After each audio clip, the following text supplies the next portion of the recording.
In this video, we're going to get creative with depth of field for some colourful shots of bubbles.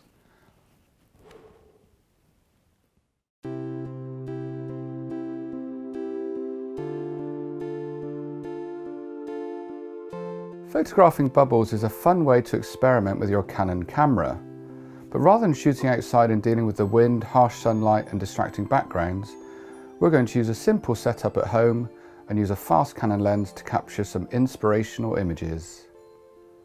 We're using a black paper background set up over a table so the bubbles will stand out in the shots. I'm also keeping things simple by just using window light to one side to light the bubbles. You also get a nice reflection from the window on both sides of the bubbles this way. I've also popped a reflector on the tabletop to bounce some light underneath the bubbles.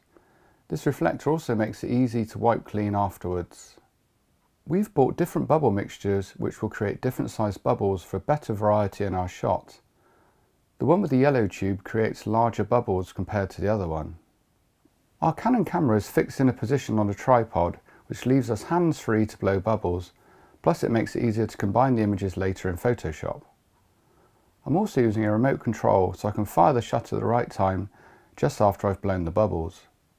For this technique we're using a fast lens to capture some of the bubbles sharp and some of the bubbles in the foreground and background really blurred. Shooting in manual mode, I'm using a Canon EF 50mm f1.4 prime lens, and I'm going to be using a really wide aperture of f1.4 for a really shallow depth of field, so the smaller bubbles behind will create a nice bokeh. The added bonus of using a really wide aperture is you end up with a really fast shutter speed, ideal for capturing the bubbles just before they burst.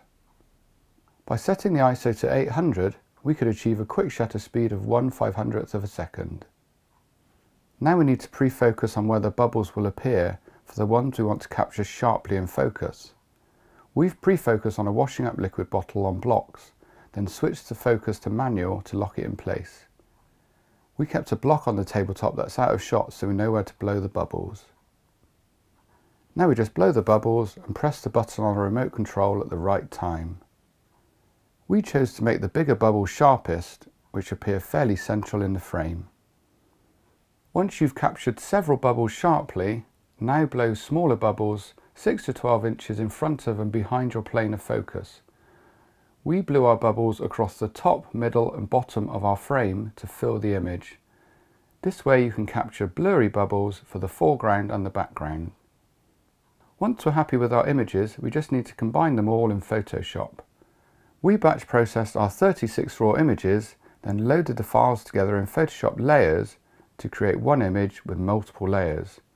When Photoshop has sorted all the layers, now simply set the blending mode to lighten for all the areas to reveal the bubbles in each layer. To give our image a boost, we use hue saturation to adjust the colours of some of the larger bubbles, and we also use the free transform tool and the move tool to shift some bubbles around into better positions. And here's our finished colourful bubbles image.